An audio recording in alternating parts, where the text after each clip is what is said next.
Bonjour à toutes et à tous et bienvenue à ce nouveau webinaire après Calliope. Aujourd'hui, la thématique abordée est l'audit de surveillance Calliope sur Noé. Avant de démarrer le webinaire, je vais vous présenter les 5 gestes succès pour assurer un webinaire réussi. Le premier, coupez votre téléphone, en tout cas à minima le mettre en mode silencieux pour ne pas être perturbé par les sonneries. Deuxième geste, couper son micro. Troisième geste, ne pas parler, dans la mesure où votre micro viendrait s'activer. Ensuite, les 2 seconds gestes concernent les bonnes pratiques. Le premier, en tout cas le quatrième geste, pardon, l'utilisation de l'outil de chat qui est situé en bas à droite de votre écran. Via cet outil, vous pouvez communiquer avec nous et nous faire parvenir vos questions et remarques. D'ailleurs, je vous invite dès maintenant à nous indiquer si la qualité du son et de l'image est de bonne qualité. Enfin, en attendant vos réponses, je vous présente le 5e et dernier geste qui concerne la partie questions. Donc, via l'outil de chat, vous avez en effet la possibilité de nous faire parvenir vos questions et nous les traiterons tout au long du webinaire ainsi que lors de la période de questions-réponses qui aura lieu à la fin du webinaire. Nous avons quelques réponses de votre part, le son et l'image sont de bonne qualité. Donc, je passe maintenant à la présentation des intervenants. Je suis aujourd'hui avec Jessica, Dimitri et Nicolas. Jessica, je te laisse te présenter. Alors, bonjour à tous, Jessica Cotin, je suis auditrice, chef auditrice et chef de groupe à l'ICPF depuis 2 ans et j'ai réalisé environ 300-350 audits Calliope. Donc, je suis là aujourd'hui pour répondre à vos questions d'ordre technique sur l'audit de surveillance. Donc, je vais laisser la parole à Dimitri. Bonjour à toutes et à tous, donc je suis Dimitri Magloire, je suis product owner, donc je m'occupe de la plateforme Noé et je suis à ICPF depuis 2017 et donc je suis chargé aujourd'hui de vous présenter comment se passe la surveillance sur Noé et de répondre à vos questions par rapport à la plateforme pour la surveillance. Et je laisse la parole à Nicolas. Bonjour, Nicolas Rorer, j'ai en charge les opérations chez ICPF depuis 2021. Alors je suis dans la certification depuis 15 ans et j'ai notamment géré donc des schémas d'accréditation sur les systèmes de management dans plusieurs grosses enseignes du secteur. Je repasse la parole à Thomas. Merci Nicolas. Et pour ma part, je n'apparais pas à l'écran, je me suis sacrifié pour laisser la place à mes collaborateurs. Mais en tout cas, je suis Thomas Talby, responsable marketing opérationnel chez ICPF depuis septembre 2021 et j'interviens sur l'ensemble des sujets liés à la communication et au marketing. Donc, passons maintenant à la présentation du plan de ce webinaire qui se déroulera en 5 parties différentes. La première partie, la présentation de ICPF, l'actualité en chiffres. Ensuite, deuxième partie, Noé, quelles sont les visions et les opportunités. Troisième partie, que se passe-t-il après l'obtention de la certification Calliope? Quatrième partie, comment se déroule l'audit de surveillance? Et enfin, cinquième et dernière partie, la session de questions-réponses qui durera approximativement 15 minutes. Donc nous pourrons aller jusqu'à 15h30 pour traiter l'ensemble des questions qui seront communiquées via le chat. Nicolas, où en sommes-nous aujourd'hui à ICPF? Alors, ICPF, c'est une entreprise en pleine expansion qui compte aujourd'hui 42 collaborateurs, pardon, et 14 auditeurs internes. ICPF fait intervenir aussi 70 auditeurs sous-traitants et c'est environ aujourd'hui 1500 certifiés pro, dont vous voyez à l'écran des clichés qui sont pris lors de nos événements où des photographes sont à disposition pour réaliser des photos professionnelles. Alors ICPF, c'est aussi une culture qualité très forte depuis 27 ans. C'est un rapport d'audit très précis, une proximité territoriale avec un auditeur à moins de 90 minutes de chez vous, plus de 1500 certifiés pro, on en parlait juste avant, et nous avons eu la joie de remettre, enfin on va le remettre bientôt, mais le 4 millième certificat Calliope. Les points forts, un des points forts d'ICPF, hein, c'est la plateforme digitale Noé, dont on va voir comment réaliser la surveillance, qui vous facilite la vie. On a aussi dans notre écosystème un club de certifiés qui vous permet de travailler ensemble et de développer votre business.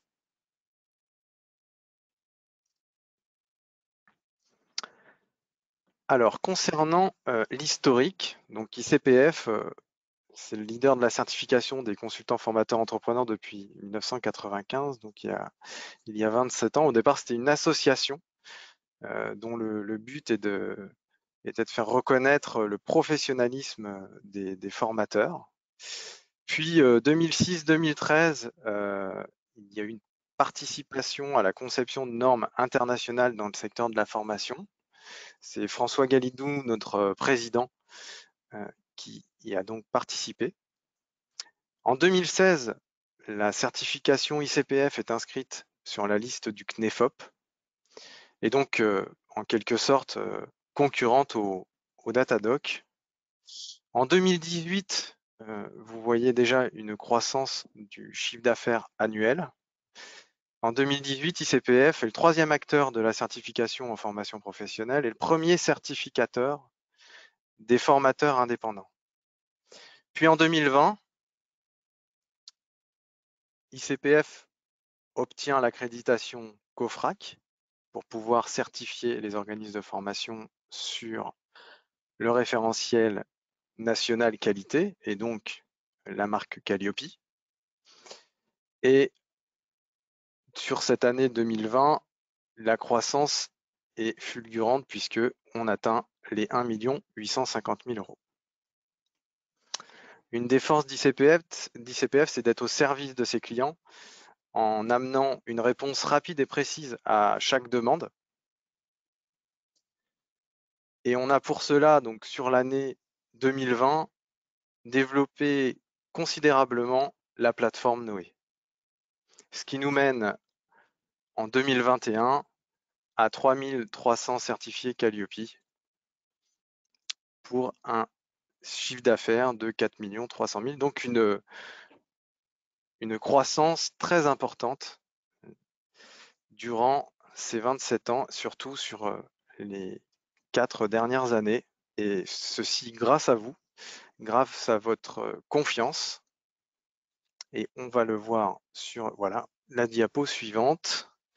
On a des reconnaissances, alors les vôtres hein, qui se trouvent, on a fait figurer des grands comptes en bas à droite de cette diapo. Vous retrouvez aussi des reconnaissances d'institutions comme le COFRAC que vous voyez en haut à gauche. Hein, on a parlé de l'accréditation. Et des reconnaissances aussi au niveau de l'AFNOR, participation notamment au comité de normalisation sur des normes comme la 29 990 qui est nouvellement la 21 001. Et participation évidemment aussi à des réunions avec le ministère pour élaborer des référentiels ou les faire évoluer.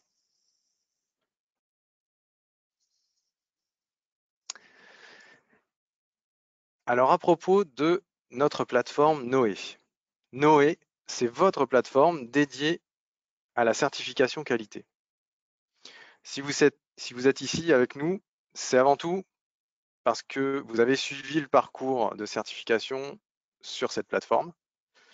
Et ce parcours débute dès votre inscription jusqu'à l'obtention et au renouvellement de votre certificat.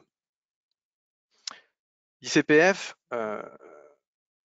parmi tous les acteurs de la certification, est un des seuls à avoir une plateforme qui gère sur un schéma d'accréditation la totalité du parcours. J'entends par la totalité du fait que vous soyez sur la plateforme de l'inscription jusqu'à le renouvellement de votre certificat en passant par le règlement, etc. Tout se fait sur la plateforme. L'objectif étant d'avoir une plateforme qui vous facilite la vie. Vous avez aussi sur cette plateforme accès à de la documentation sur votre tableau de bord où vous pouvez consulter le programme de certification. Dans le programme de certification, vous allez retrouver tout ce que nous, organismes de certification, nous respectons, nos devoirs vis-à-vis de vous.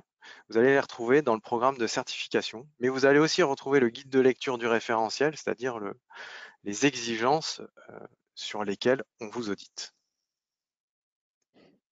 Et ça répond du coup par la même occasion à une question de Valérie Geiger. À quoi sert Noé si les auditeurs ne peuvent pas s'en servir lors de l'audit? Donc justement, la présentation de Nicolas vous présente finalement les différents avantages et la plateforme Noé n'est pas uniquement utilisée lors de l'audit via l'option. C'est l'ensemble du parcours finalement qui sert dans ce cadre-là.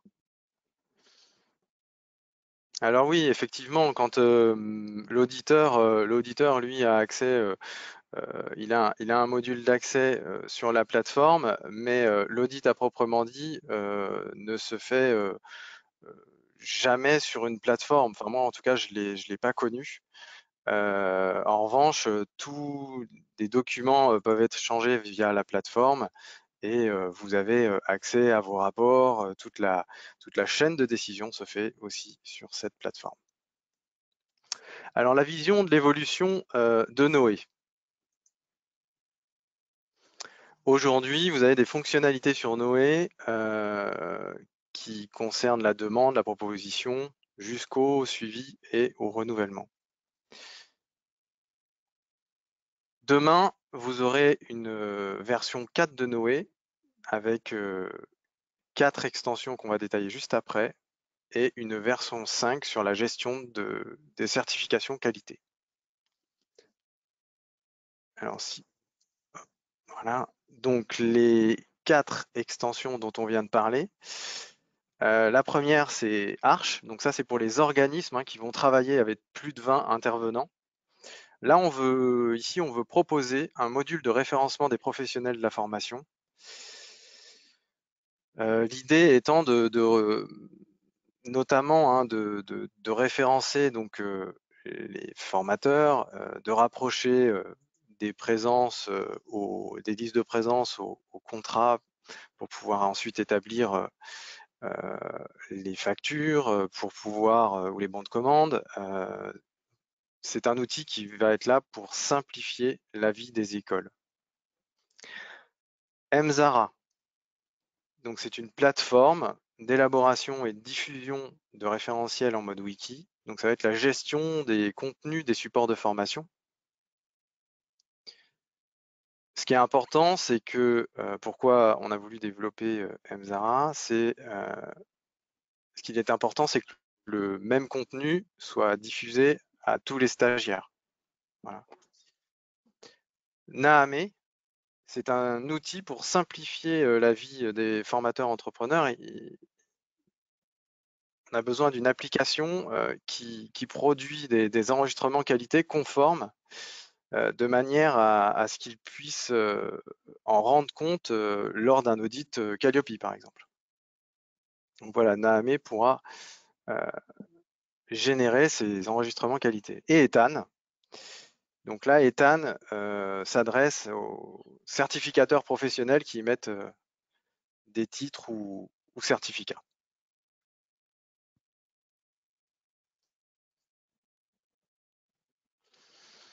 Alors le parcours Calliope, on en a parlé avant, mais le voici dans le détail. Donc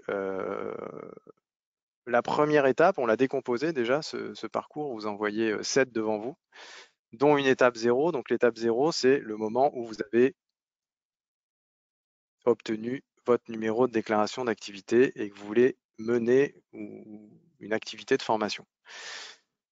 Ensuite, vous avez le projet de passer Calliope. Donc à ce moment-là, vous allez consulter sans doute plusieurs organismes de certification, puis faire une demande. Donc ça aussi, c'est géré sur Noé.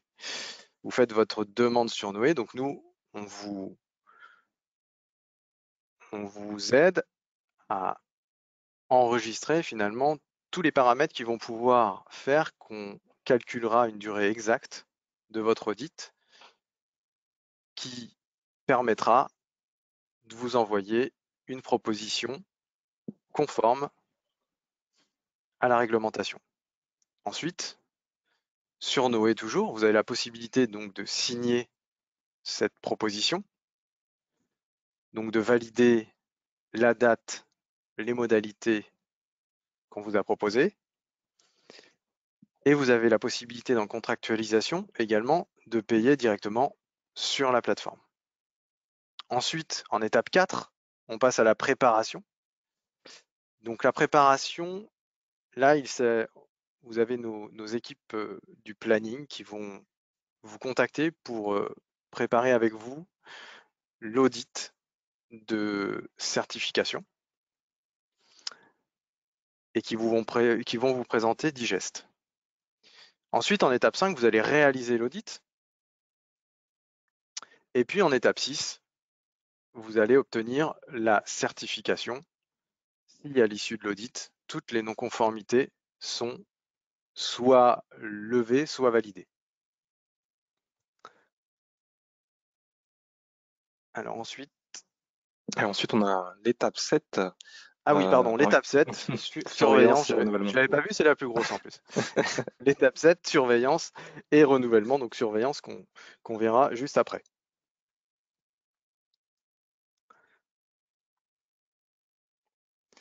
Alors le cycle Calliope du certifié, donc comme sur de nombreux schémas en certification, le cycle commence par un audit initial qui lui débouche sur une certification.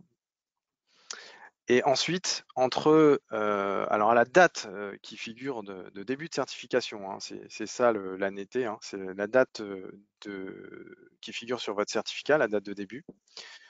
À cette date, vous ajoutez entre 14 et 22 mois et vous avez la période de surveillance. Période dans laquelle il faudra réaliser votre audit de surveillance. Et puis ensuite, à cette même date sur votre certificat de certification initiale, vous ajoutez 36 mois et vous avez la période de renouvellement. Donc là, il faut avoir passé l'audit de renouvellement avant ces 36 mois.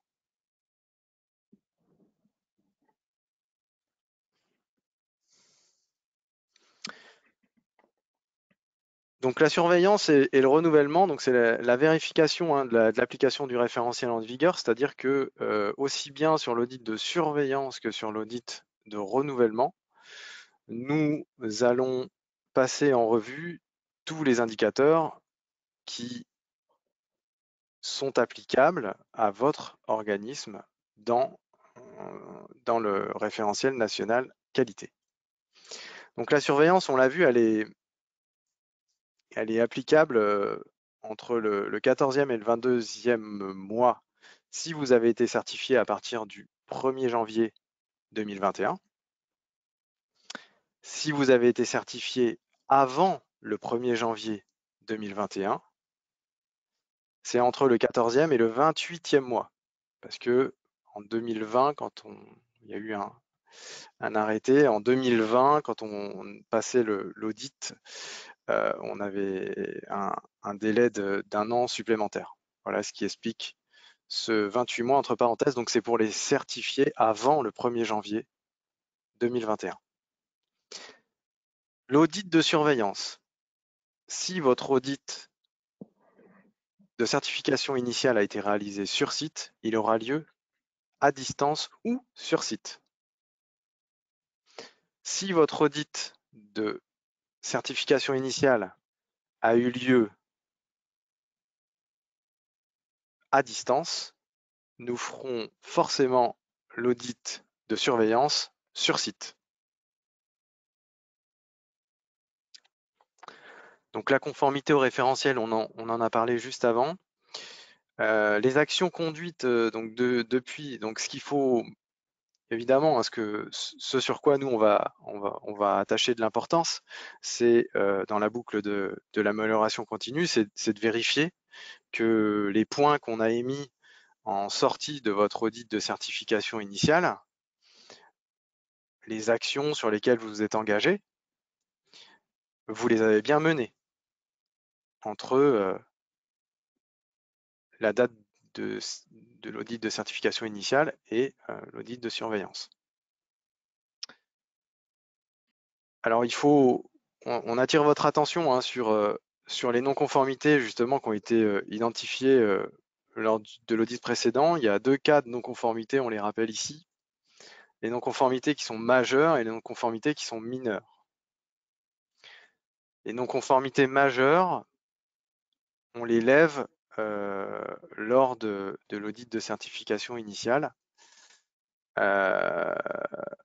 Mais il est important pour toutes nos conformités que vous vérifiez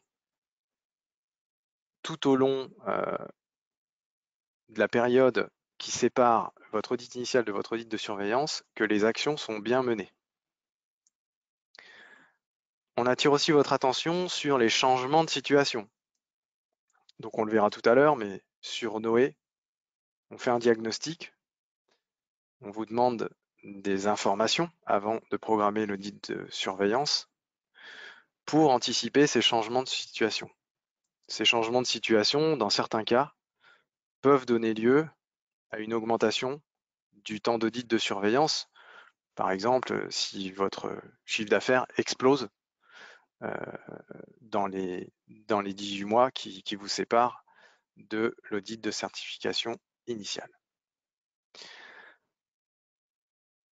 On attire votre attention aussi sur le fait que depuis l'obtention de votre certificat, vous avez certainement communiqué sur la marque Calliope ou ICPF. Donc là, il est important que la marque Calliope soit accompagnée de la mention correspondant à la catégorie d'action pour laquelle vous êtes certifié. On rappelle qu'il y en a 4. Si vous n'êtes certifié que sur une de ces 4 catégories d'action, il est nécessaire dans tous les cas de le faire figurer en dessous de votre logo. Et elle doit figurer dans une communication générale et non spécifique. C'est-à-dire que le logo Calliope, vous ne pouvez pas le mettre sur une fiche programme pour un type de formation. En revanche, vous pouvez le faire figurer sur votre catalogue de formation, sur votre site internet qui englobe l'ensemble de votre offre. Ensuite, pour l'audit de renouvellement, donc qui a lieu 36 mois après la date de certification initiale, la date qui figure sur votre certificat,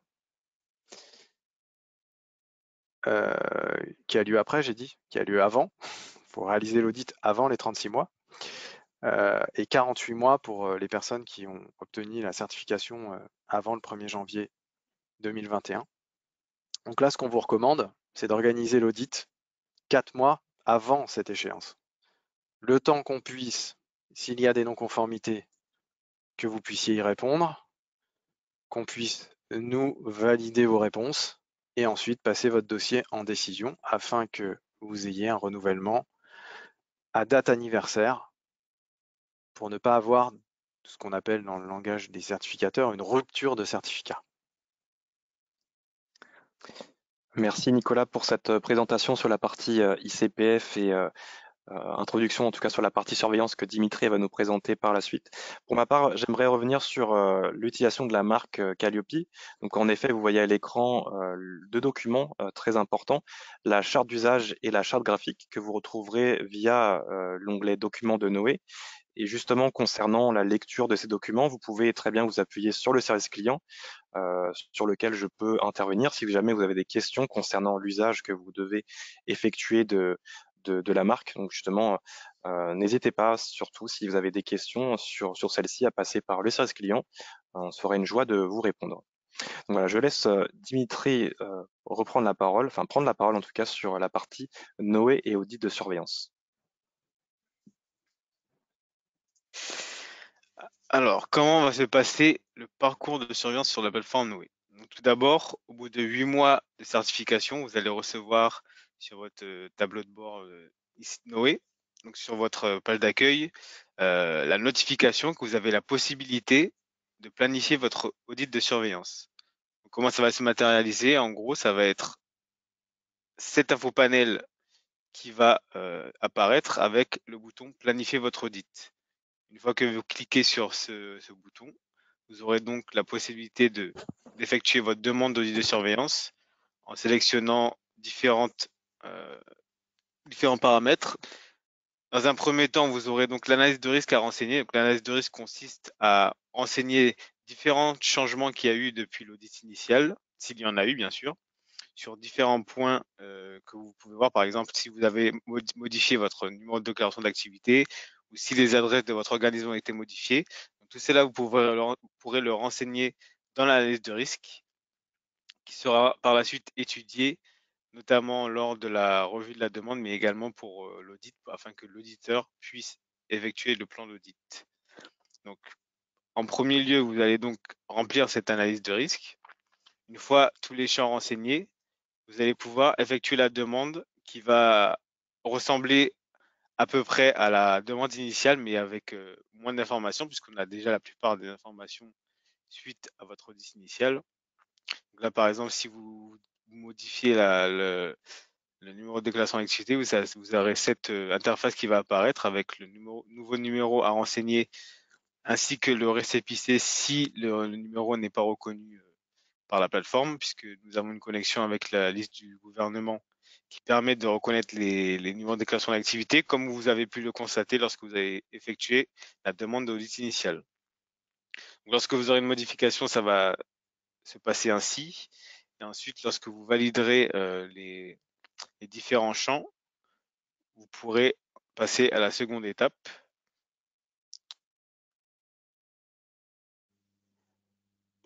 qui consiste à donc effectuer la demande de planification en elle-même.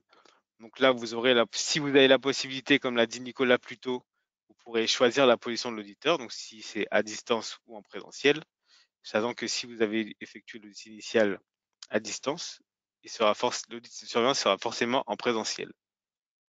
Vous pourrez ensuite demander que l'audit ait lieu soit dans vos locaux si vous avez un site, donc qui est un lieu de présence de personnel permanent et un lieu de réalisation d'action, ou alors si vous n'avez pas de lieu de réalisation d'action, dans nos locaux ou dans un point que vous choisissez avec le chef auditeur ou le service planification, selon la personne qui fera la revue de la demande. Et ensuite, vous aurez la possibilité de choisir un créneau pour l'audit, sachant que, comme l'a dit Nicolas, l'audit de surveillance doit se faire entre le 14e et 22e mois pour les certifier après le 1er janvier 2021 et entre le 14e et 28e mois pour les certifier avant le 1er janvier 2021. Donc, vous aurez la possibilité de choisir un créneau dans cette période-là, pas plus loin et pas avant. Et donc, une fois que vous aurez sélectionné ce créneau, vous pourrez apporter des précisions si vous avez des précisions à apporter par rapport à l'adresse ou au créneau que vous avez sélectionné. Par exemple, si vous souhaitez faire une date plus ou moins précise avec une horaire matinée ou après-midi selon la durée de l'audit de surveillance, vous pourrez apporter ces précisions-là. Une fois que vous avez sélectionné ces différentes informations, vous pourrez soumettre votre demande comme l'audit initial. Et là, chef auditeur ou un assistant de la certification va effectuer la revue de la demande et va vous contacter afin de voir avec vous les informations que vous avez saisies notamment et planifier l'audit.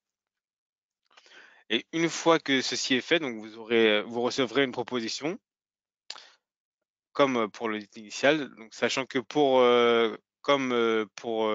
l'audit de surveillance, c'est la redevance qui couvre les frais de cet audit.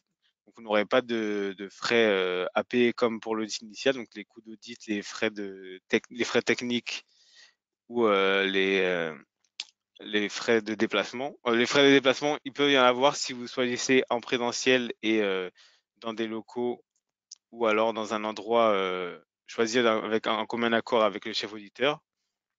Et sinon, vous n'aurez rien à payer puisque vous aurez réglé votre redevance Et donc, c'est ce qu'on voit sur la première interface à gauche. Vous recevrez la proposition sans frais à payer. Donc, avec un récapitulatif, vous pourrez consulter également le document de la proposition qui contiendra les informations de planification de l'audit surveillance que l'on voit dans l'encadré lieu avec les informations de position de l'auditeur, d'adresse et de frais s'il y en a. Et ensuite, vous avez un deuxième parcours si vous avez des frais de déplacement à régler, où là, on va avoir la proposition, mais également le parcours de règlement de frais, comme vous le connaissez pour comparer, qui est comparable à l'audit initial, donc avec les validations, la validation de la proposition, le choix de modalité de paiement, etc. Et ensuite, une fois que vous aurez validé les conditions et choisi la modalité de paiement, vous pouvez régler cette proposition. Et ensuite, une fois cela fait, donc l'audit de surveillance sera planifié, vous aurez accès à nouveau à votre dossier de Calliope et donc vous pourrez commencer la complétion de votre dossier. Donc, comment se passe la gestion du dossier? C'est comme pour l'audit initial. Si vous avez eu l'élaboration, vous savez comment ça fonctionne.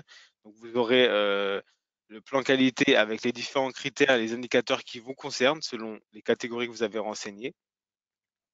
Et vous pourrez donc mettre à jour ce dossier avec des nouveaux documents, des nouveaux éléments qui permettront à l'auditeur de vous auditer sur l'activité que vous avez eue.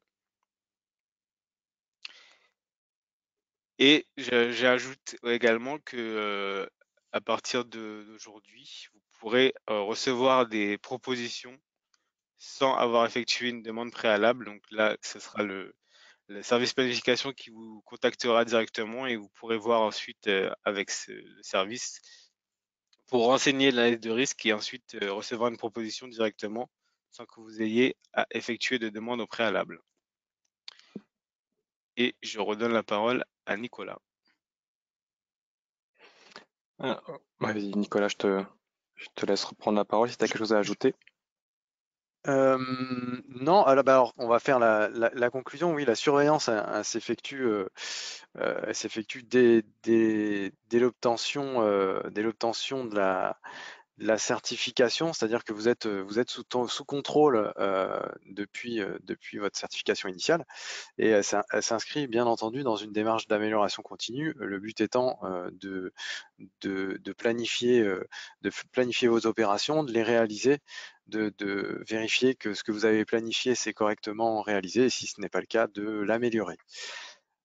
Ensuite, bon, on en a parlé, hein, mais l'utilisation du logo Calliope, bien faire attention à son utilisation. Nous on veillera à faire un check de cette utilisation. Ensuite, la planification de l'audit de surveillance, elle est disponible sur Noé comme vous l'a décrit Dimitri. Et vous pouvez l'organiser dès maintenant si vous êtes dans la fourchette de temps impartie. Et puis enfin, si vous avez des questions sur votre plateforme Noé, en bas à droite de votre écran, vous avez une assistance service client. Donc c'est un humain, je le précise quand même parce que c'est important, c'est un humain qui est derrière cette assistance service client, hein.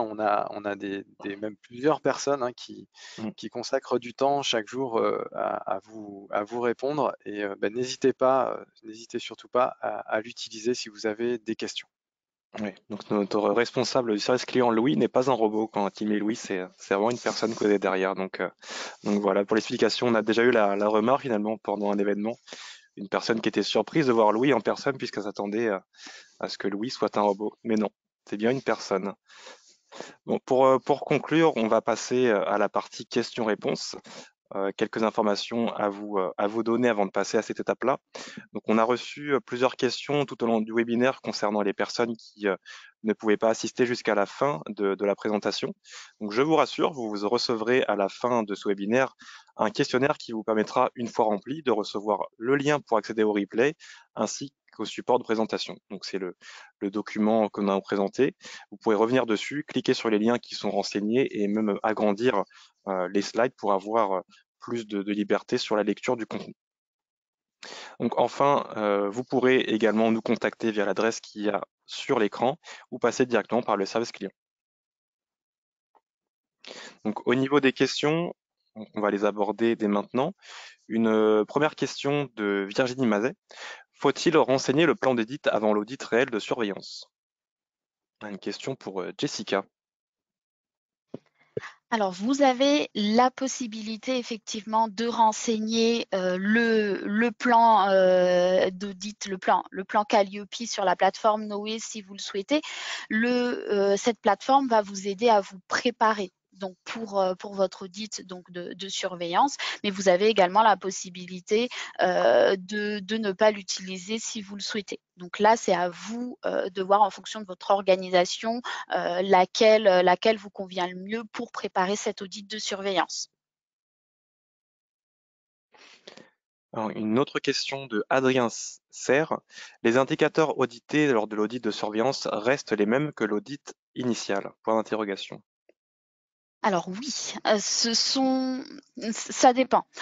Si vous avez eu un audit initial aménagé parce que vous aviez eu une certification validée par le CNEFOP, pour votre audit de surveillance, les indicateurs ne sont pas les mêmes, puisque là, vous aurez l'ensemble des indicateurs qui seront vérifiés, même ceux qui n'ont pas été audités lors de l'audit initial. Alors que si vous avez eu un audit initial complet, effectivement, là, ce seront les mêmes indicateurs qui seront vus si votre situation n'a pas changé.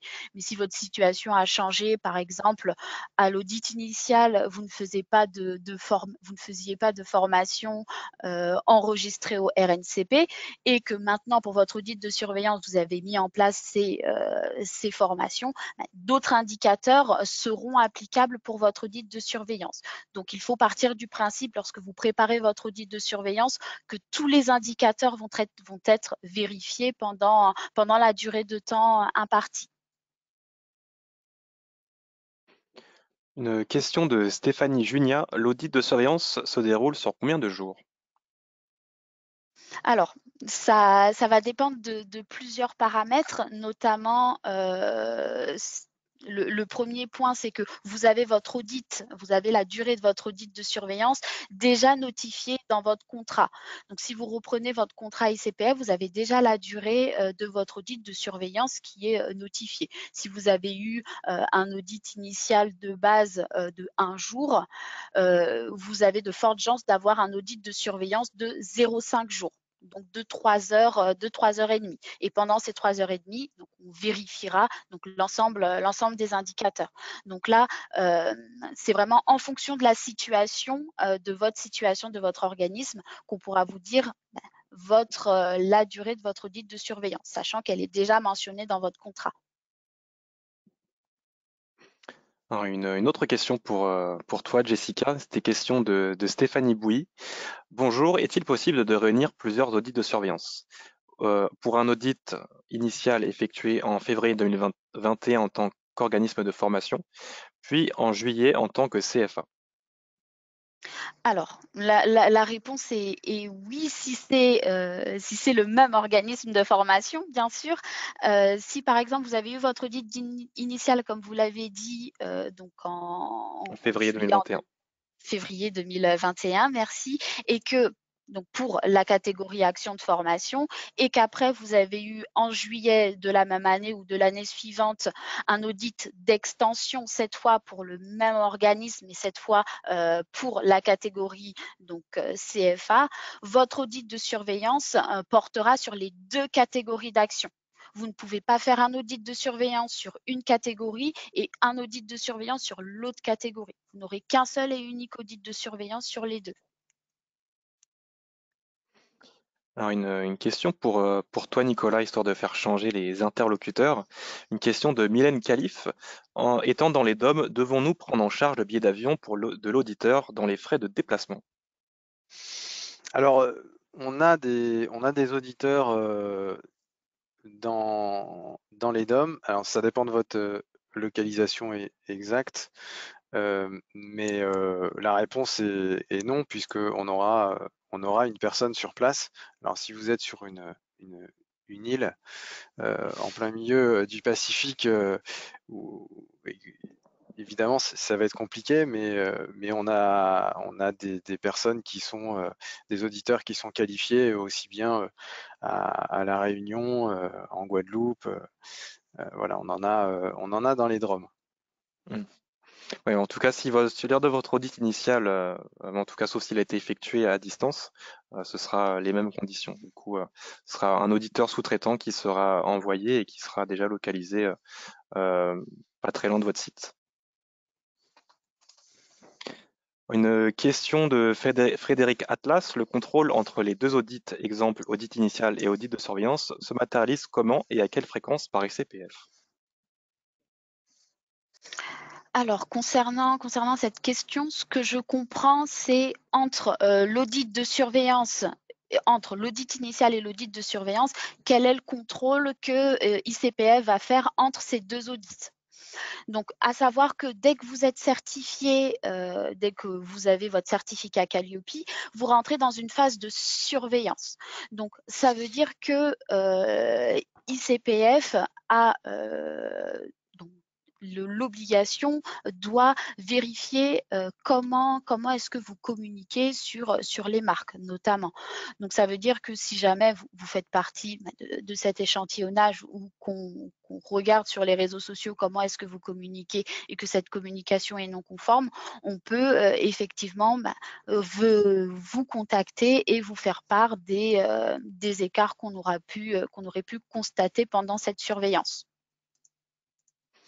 Alors, il y a Stéphanie Bouilly qui revient sur la réponse que tu as apportée, Jessica, à l'instant, enfin en tout cas sur la question précédente qui concernait les deux audits de surveillance à réunir, donc elle apporte une précision.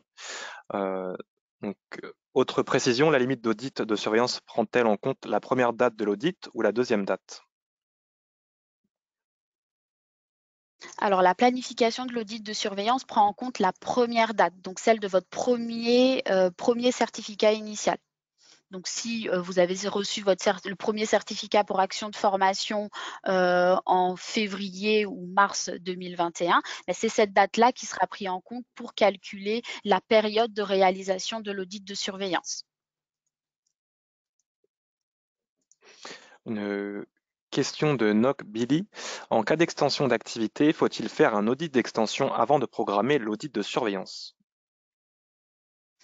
Donc là, vous avez le choix. Ça va être vraiment en fonction de votre préparation à cette nouvelle catégorie d'action et parce que si vous le faites avant la planification de l'audit de surveillance, vous savez que pour l'audit de surveillance, il y aura les deux catégories d'action.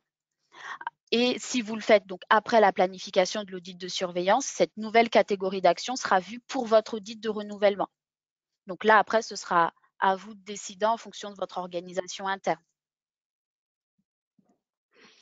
Une question de Frédéric Prost. Bonjour, certifié en janvier 2021, sur quelle période s'effectue l'audit de surveillance?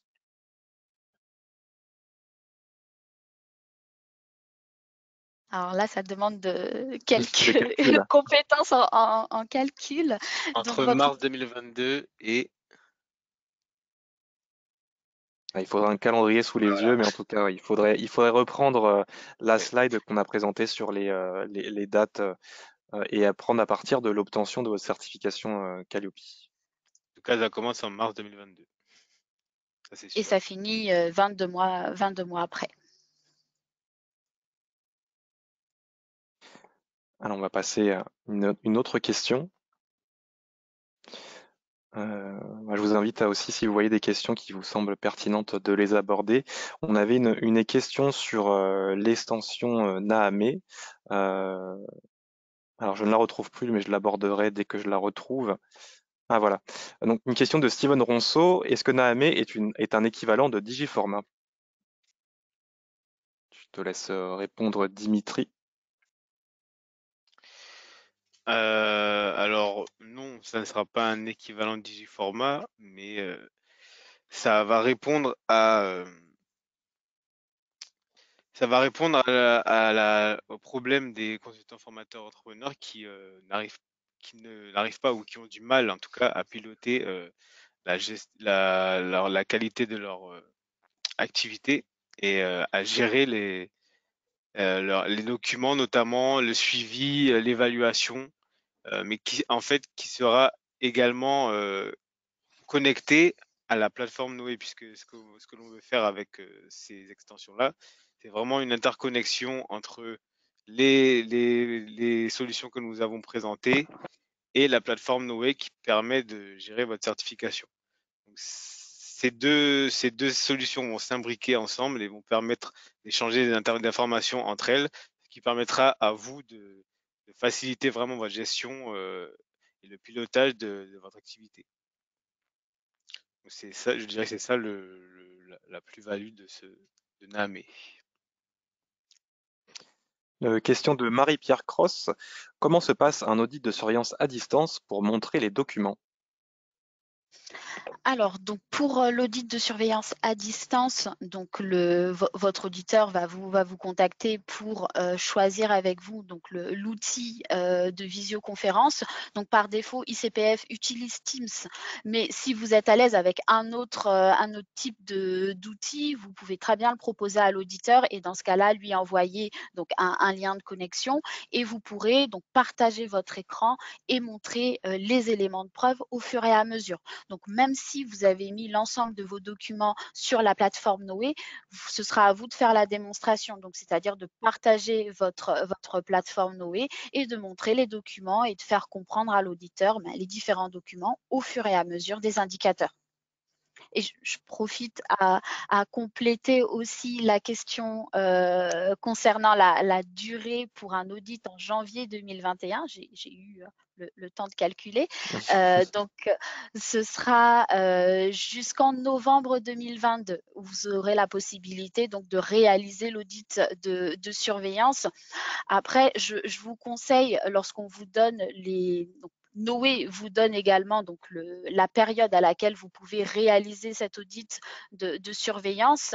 Si là, dans ce cas-là, vous avez jusqu'à novembre 2022, prenez le temps d'avoir un délai supplémentaire pour lever les non-conformités s'il y en a le jour de l'audit de surveillance. Parce que si vous réalisez l'audit donc en novembre 2022, qui est la date limite, s'il y a des non-conformités, vous n'aurez pas suffisamment de temps donc pour les traiter avant la fin du délai. Et donc, vous aurez suspension de la certification, le temps de lever les non-conformités. Une question de Marielle Michinel. Peut-on demander de faire l'audit de surveillance dans nos locaux? Alors, si vous avez un site, comme l'a dit précédemment Thomas, oui, vous pouvez demander à faire l'audit dans vos locaux. Ce sera un auditeur à proximité de vos locaux qui se déplacera et qui viendra donc réaliser l'audit en présentiel.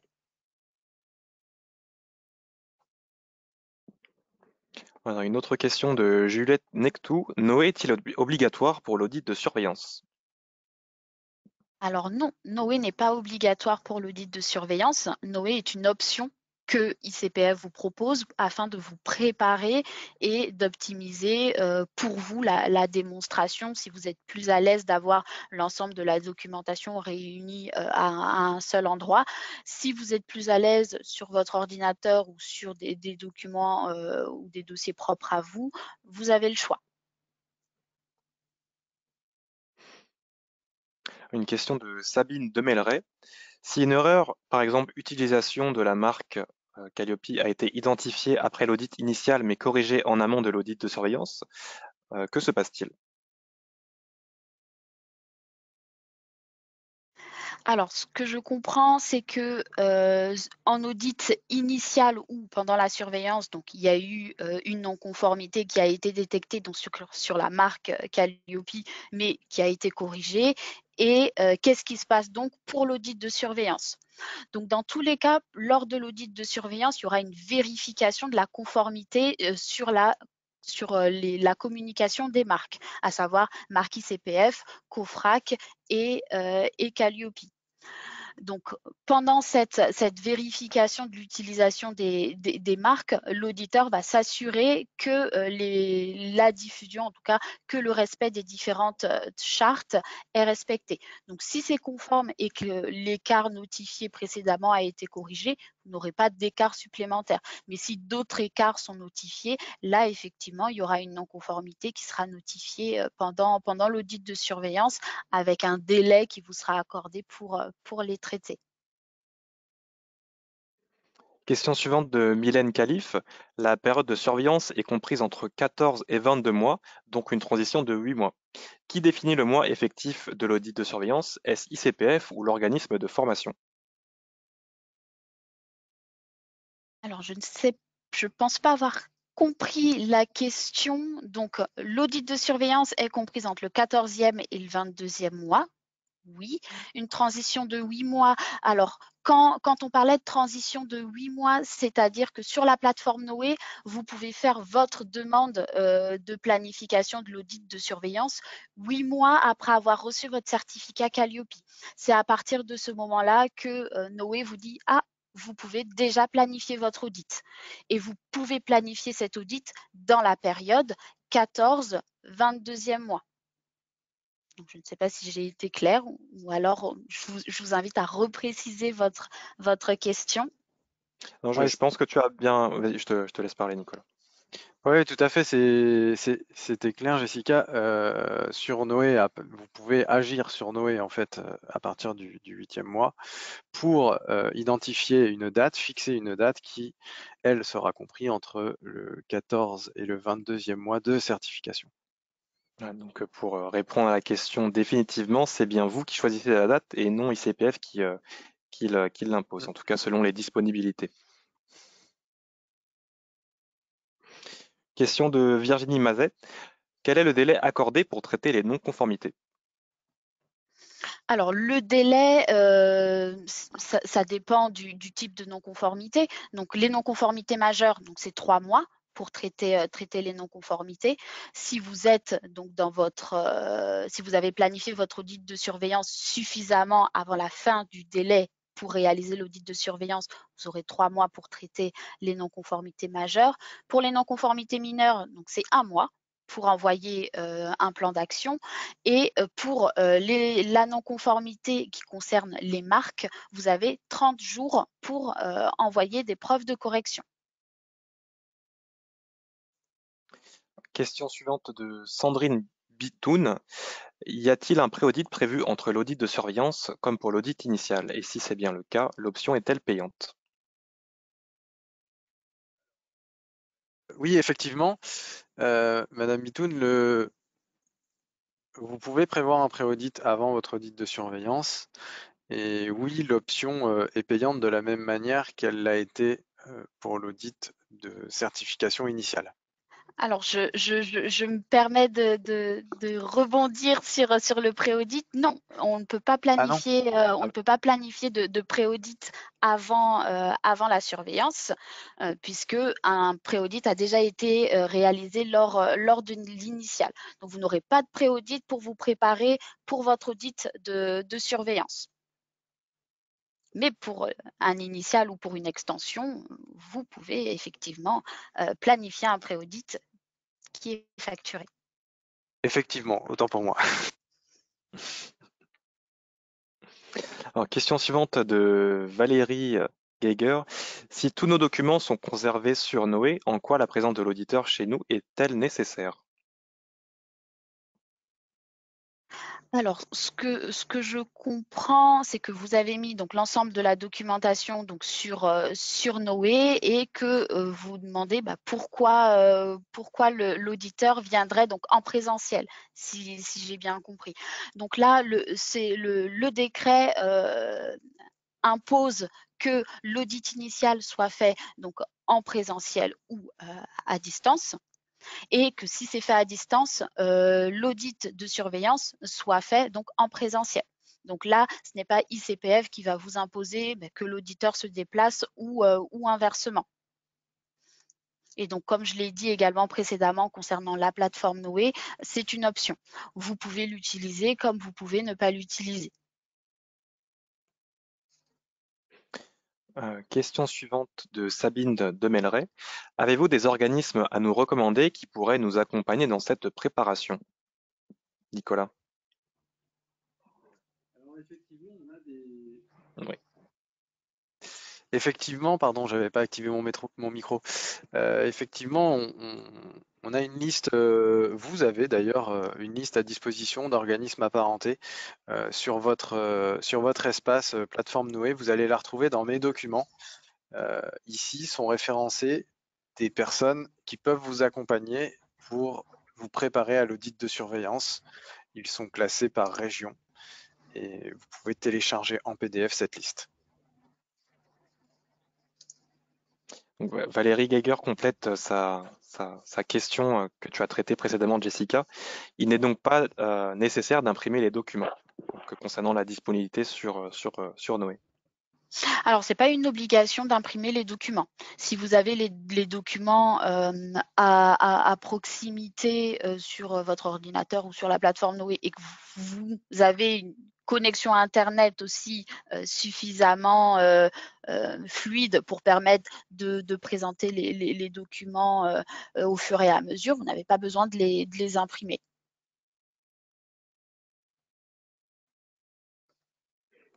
Alors, question suivante, question de Adrien Serre. Lors de l'audit, tous les éléments de preuve sont à préparer en amont. Sont-ils à préparer en amont? Alors oui, les éléments de preuve sont à préparer en amont. Ça permet de gagner du temps, notamment pour l'audit de surveillance, parce que comme je vous l'ai dit précédemment, la durée de l'audit de surveillance, elle est réduite par rapport à l'audit initial. Néanmoins, tous les indicateurs seront vérifiés pendant cet audit donc, de surveillance et le rythme sera beaucoup plus soutenu que ce que vous aviez eu pour l'audit initial, puisqu'il y a moins de temps pour le même nombre d'indicateurs. Donc, ça nécessite de votre part une préparation et une maîtrise de l'organisation que vous avez mis en place et qui vous a permis d'obtenir donc le certificat Calliope. Donc la réponse est oui, vous devez vous préparer et préparer les éléments de preuve avant l'audit de surveillance. Alors, une question de Christian Robin, une question qui est plus longue que les précédentes, donc on va tâcher d'y répondre correctement en suivant bien le contenu. Donc, pour compléter la question précédente, si des non-conformités ont été repérées puis corrigées par l'OF durant la période entre l'audit initial et l'audit de surveillance, que se passe-t-il? C'est mon cas, je me suis aperçu début 2022 via le club DBE des non-conformités dans ma pratique entre 2020 et 2021, pardon, dû à la tourmente du Covid. Donc si, Ok. si je répète la question, du coup, uniquement la question.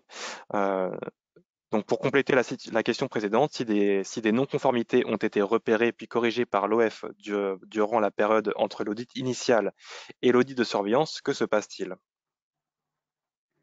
Donc là, il faut pouvoir démontrer que vous avez identifié qu'il y a eu des écarts de votre côté que vous avez analysés et que vous avez corrigé par la suite les non-conformités. Parce que si, par exemple, cette formation est échantillonnée, parce que pendant l'audit de surveillance, l'auditeur va échantillonner quelle formation il souhaite voir pendant la durée de cet audit. S'il échantillonne une formation qui est non conforme, vous aurez des non-conformités. Mais si vous démontrez qu'effectivement, vous avez mis en place, vous avez identifié cette non-conformité en amont et que vous avez mis en place des améliorations, vous pourrez pallier à ça. Une question de Stéphanie Junia. D'un organisme certificateur à un autre, les certifications ne se déroulent pas de la même manière. Comment est-ce possible? Nous connaissons un OF qui a eu uniquement 2 heures pour obtenir leur certificat. Tous les indicateurs n'ont pas été utilisés un à un. Les OF sont-ils tous mis à la même enseigne? Alors, oui, Nicolas, tu voulais répondre? Alors là, nous, on est contrôlé de la même manière qu'on vous contrôle. C'est-à-dire que nous, on a une instance d'accréditation qui s'appelle le COFRAC en France, qui lui-même est contrôlé par l'IAF. Donc le COFRAC vient chez nous et on subit le même exercice qu'on vous fait subir, sauf qu'il est parfois plus long. Donc là, pour répondre à votre question, l'organisation qui peut répondre à cette question-là, c'est le COFRAC, c'est elle qui régule le fait que chacune des règles soit respectée. En tout état de cause par rapport à votre commentaire, ce qu'on peut dire, c'est que un audit d'une journée doit durer 7 heures. C'est établi et ça doit se passer comme ça, et en tant qu'organisme accrédité, on doit le respecter. Donc une demi-journée, si je ne me trompe pas, Jessica, on est à 3,5 heures si y a un audit d'une demi-journée. Si on a un audit de 0,5 jours à l'initial, oui, l'audit de surveillance sera de 0,5 également. Donc les OF sont-ils mis tous à la même enseigne? Normalement, oui. Donc, une question suivante, question de Sandrine David.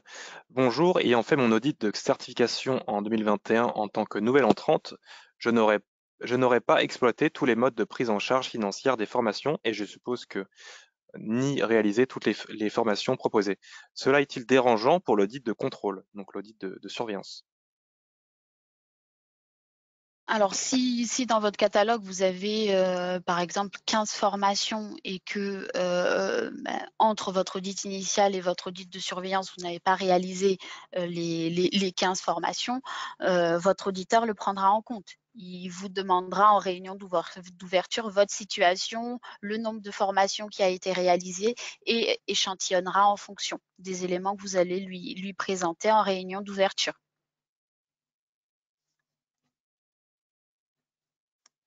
Alors, je suis à la recherche des questions que nous n'aurons pas traitées. Je vous invite à nous en faire parvenir d'autres de questions supplémentaires via le chat. Nous avons jusqu'à 15h30 pour les traiter, donc c'est le moment. Une question supplémentaire de Sandrine Chen. Publiez-vous la liste des OF que vous avez certifiés auprès du grand public? Dimitri va répondre à la question. Alors oui, tout à fait. Alors nous ne publions pas exactement au grand public, mais nous communiquons au gouvernement les certifiés Calliope que nous certifions, ce qui est une obligation. Donc nous communiquons cela à la DGFP et ceci est fait tous les jours. Donc vous retrouvez ensuite cette liste sur le site du gouvernement. Donc c'est la liste publique des organismes de formation. Et dans cette liste, vous retrouvez donc les organismes ayant un NDA et ceux qui sont certifiés Calliope, donc qui ont une ou plusieurs catégories d'actions à leur actif sur le certificat. Donc nous publions cette liste-là au gouvernement tous les jours. Une question de Sabine Demelray, donc, qui s'étonne que nous n'avons pas encore traité la réponse. Ça fait la 3e fois qu'elle nous relance, mais on va y répondre tout de suite.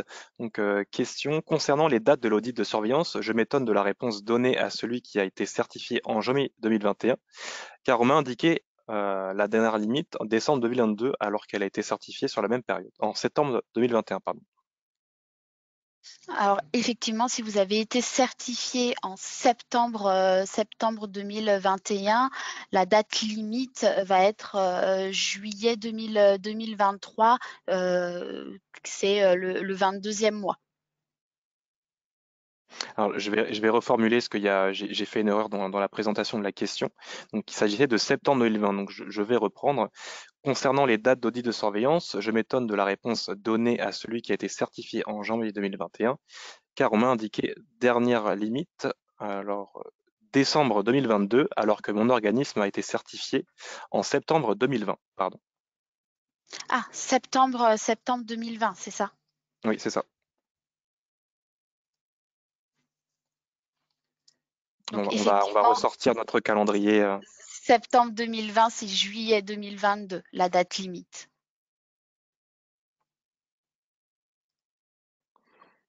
Voilà, donc cela doit répondre à la question, j'espère. En tout cas, n'hésitez pas à nous relancer via le chat si ce n'est pas le cas. Une question de Émilie Bonnet. Bonjour, est-il possible de réaliser l'audit de surveillance en présentiel, par exemple, sur Rouen, alors que l'organisme de formation est à Chalon-sur-Saône? Alors, est-ce que tu peux répéter la question? Oui.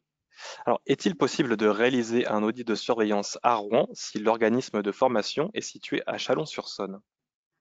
Alors ça dépend ce qui est fait à Chalon-sur-Saône et ce qui est fait à Rouen. Si Chalon-sur-Saône, c'est votre site, c'est-à-dire lieu de personnel permanent et lieu de réalisation des formations, l'audit ne pourra pas être réalisé à Rouen. Il faudra que ce soit réalisé donc à Chalon-sur-Saône.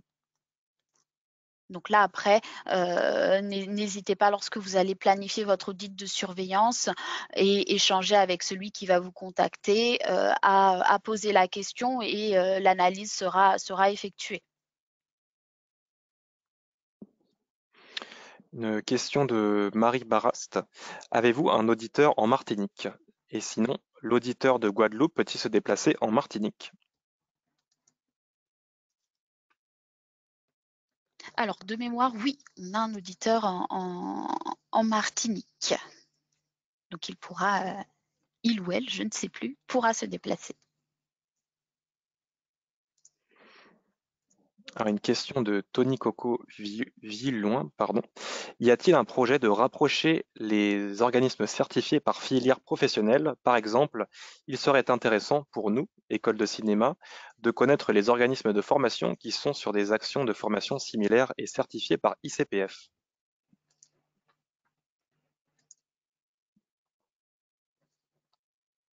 Alors aujourd'hui, en effet, il n'y a pas de rapprochement comme vous l'entendez ici. En revanche, il y a un club, le club des bœufs dont on parlait en début de présentation, qui vous permet qui est totalement indépendant hein, à ICPF, mais qui vous permet de vous mettre en relation et de travailler ensemble, de réaliser des groupes de travail, d'étendre votre réseau et votre business.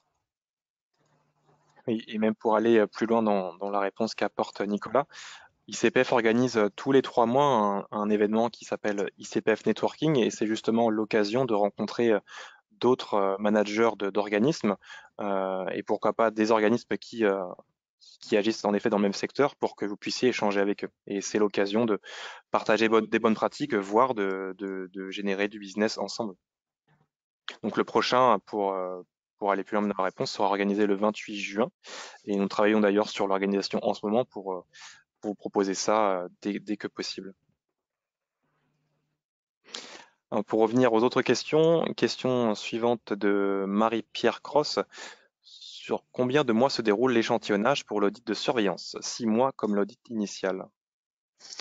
Alors non, ce ne sera pas comme l'audit initial, puisque là, l'auditeur peut échantillonner depuis l'obtention de votre certificat Calliope, puisque toutes les actions, que ce soit bilan de compétences, actions de formation, VAE, CFA, toutes les actions que vous avez réalisées doivent répondre au référentiel sur lequel vous avez été certifié. Donc, si vous avez été certifié en janvier 2021, on peut échantillonner toutes les formations ou toutes les actions que vous avez eues depuis janvier 2021.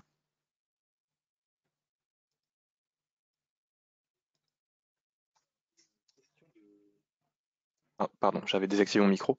Une question de Nathalie Rota. Pensez-vous que dans l'avenir, tous les organismes de formation disposant d'un NDA auront l'obligation de se faire certifier Calliope?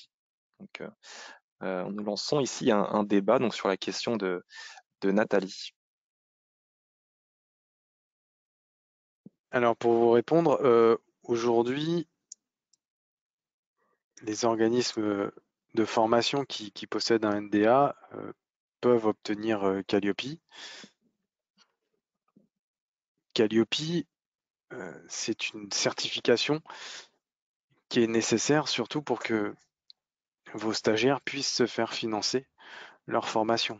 Donc là, ce qu'on constate aujourd'hui, c'est que dans peu de temps, dans un avenir proche, de nombreux organismes de formation auront obtenu Calliope et qu'il sera nécessaire de se différencier d'une autre manière.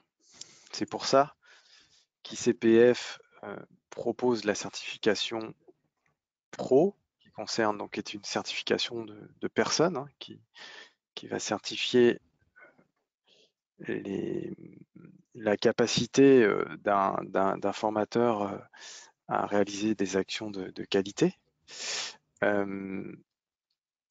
Et ICPF propose aussi une certification des certifications ISO, donc comme l'ISO 9001, qui permettra de se différencier parce que c'est une norme internationale qui se retrouve aussi, qu'on retrouve souvent dans des appels d'offres, et l'ISO 21001, qui est aussi une norme internationale qui porte, elle, sur la formation, qui est l'ISO 9001, mais vraiment appliquée au secteur de la formation professionnelle.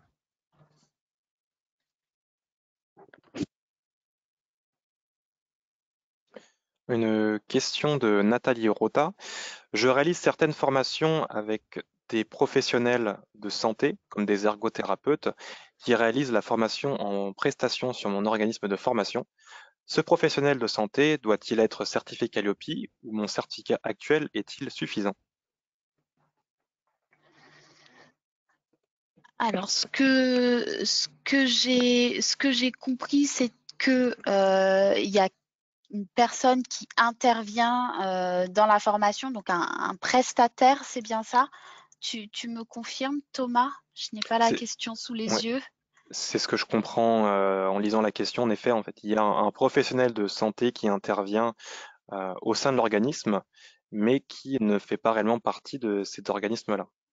En tout cas, si Alors, ce n'est pas le cas, Nathalie, n'hésitez pas à nous le faire savoir. ça va dépendre du périmètre d'action et quelles sont l'activité que va faire ce professionnel de formation dans l'organisme. Si vous le considérez comme prestataire, vous devrez, en tout cas, le jour de l'audit de surveillance, démontrer que vous répondez à l'indicateur 27 et que l'organisation que vous avez mis en place est conforme par rapport à cet indicateur. Dans le cadre où, si vous le considérez comme un salarié, et l'indicateur 22 et 21 sera audité. C'est des précisions qui vous seront demandées en réunion d'ouverture sur les différentes personnes qui interviennent dans l'organisme. Alors, une question qui s'adresse à toi directement, Jessica. Alors, Jessica, lorsque vous dites que toutes les actions de formation peuvent être auditées, parlez-vous des actions de formation prises en charge par les OPCO uniquement? Alors, je parle de toutes les actions de formation qui peuvent être effectivement financées, sachant que toute formation peut être financée par un OPCO si le bénéficiaire en fait la demande. Donc, sur votre catalogue, potentiellement, tout peut être échantillonné si tout a été réalisé. Question suivante de Laure Ledéan. Bonjour, l'échantillonnage est-il uniquement basé sur les actions de formation professionnelle ou bien sur toutes les actions réalisées? Exemple, auprès d'un public au milieu associatif ou bien de particuliers pour des formations loisirs. J'imagine avoir la réponse, mais j'ai malgré tout un doute. Alors, pour tout ce qui va être des formations loisirs, effectivement, ça ne rentre pas en compte dans l'échantillonnage. Mais toutes les autres formations rentreront en compte parce que potentiellement, elles peuvent être financées.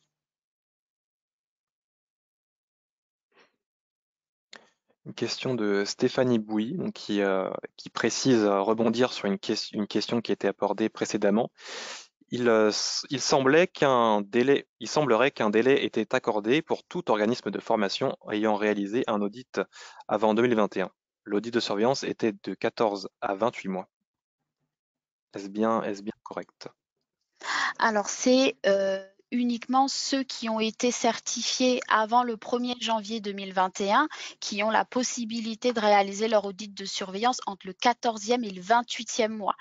Pour tous ceux qui ont eu leur certificat à partir du 1er janvier 2021, leur délai de réalisation de l'audit de surveillance est entre le 14e et le 22e mois. Question de Sandrine Bitoun. Si l'OF ne fait que des formations en distanciel, les règles de déroulement de l'audit sur site ou à distance s'appliquent-elles à l'identique ou l'audit peut se dérouler à distance? Les règles s'appliquent à l'identique. Nous sommes régis donc par le décret, donc on ne peut pas faire de cas particuliers.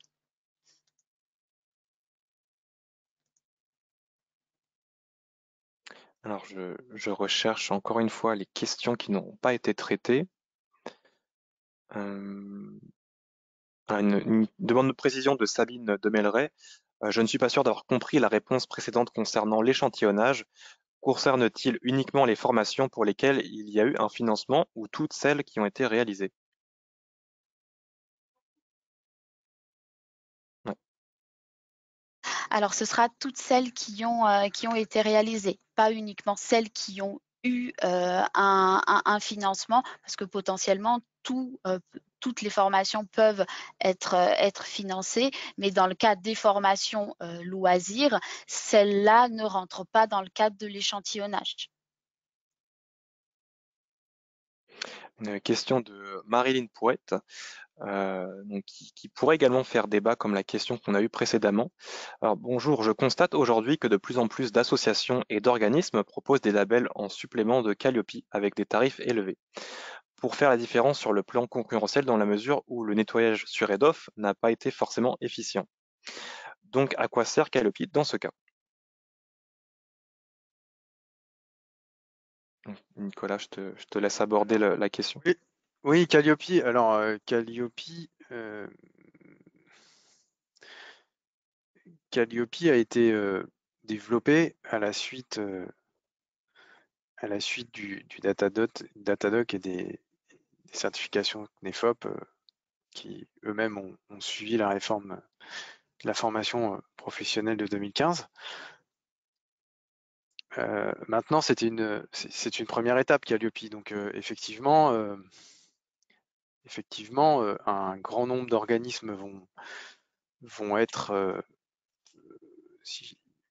certifiés Calliope et derrière, pour continuer à faire la différence, il va falloir monter davantage en compétences et proposer d'autres types de reconnaissance. Une question de Thierry Bontemps. Merci Thierry d'avoir reprécisé votre question puisqu'elle était passée entre les mailles de mon filet. Donc, audit de surveillance 2 fois moins de temps pour présenter les preuves alors que tous les indicateurs sont passés en revue. Comment cela est-il possible?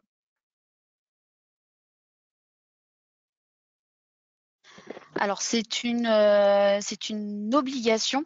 Donc, c'est pour ça que tous les indicateurs sont vérifiés.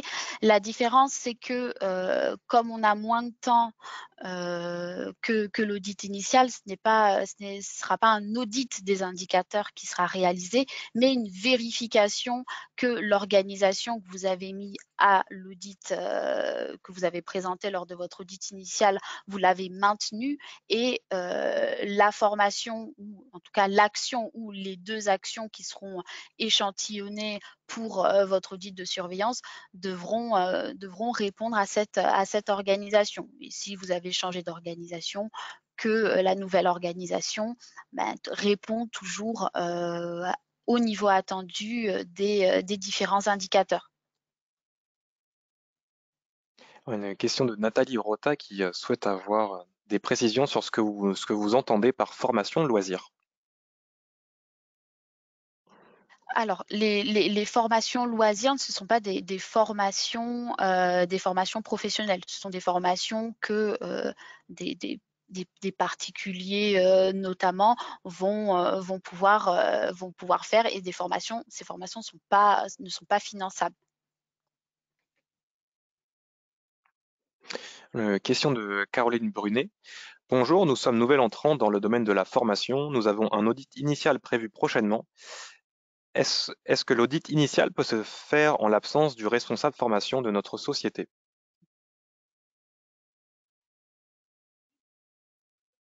Hmm, Oui, ça a l'audit. coupé. Oui.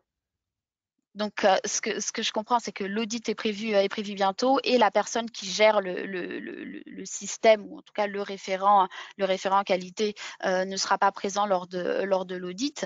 Oui, l'audit peut quand même être réalisé si vous avez été missionné pour réaliser l'audit. Dans ce cas-là, l'auditeur peut, si ce n'est pas l'interlocuteur direct, si l'auditeur peut vous demander la fiche de mission comme quoi vous avez été missionné donc pour réaliser l'audit. Mais la question de Caroline va même plus loin, parce que j'avais volontairement pas lu l'intégralité. Ah, Caroline se demande si finalement le fait que la personne présente lors de l'audit ait changé au dernier moment soit bien vu du côté de ICPF.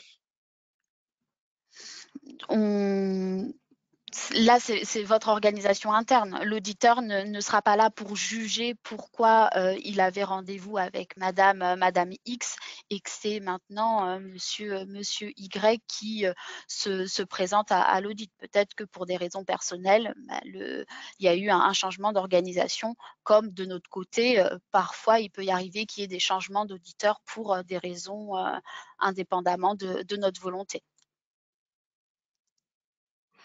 Alors une question de Stéphanie Bouilly, l'échantillage peut-il porter sur une formation pour laquelle nous sommes sous-traitants? Alors non, l'échantillonnage ne peut pas porter sur une formation que vous n'avez pas réalisée. Mais si c'est une formation qui a été réalisée par un prestataire en sous-traitance, mais qui travaille pour vous, là effectivement, elle fait partie de l'échantillonnage. Mais le contraire ne fait pas partie de votre périmètre de certification, puisque là, c'est la personne qui vous mandate et pour qui vous travaillez pour cette action de formation qui a l'obligation de s'assurer que vous respectez le référentiel. Question de Carole Cornet. Bonjour, est-ce que les actions de formation pour les collaborateurs seront auditées lors de l'audit de surveillance ou que les actions de formation au catalogue? Entre parenthèses, celles qui sont payantes. Alors, les formations que vous donnez, donc si c'est votre organisme de formation qui propose des formations gratuites aux collaborateurs de votre entreprise, ça ne rentre pas en compte dans l'échantillonnage des formations.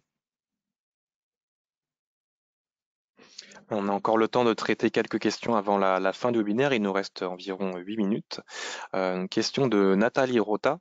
Un OF ne souhaitant pas bénéficier de financement public ou OPCO pourrait-il exister sans certification d'ici quelques années? Donc encore une question qui peut faire débat. Alors la réponse est oui.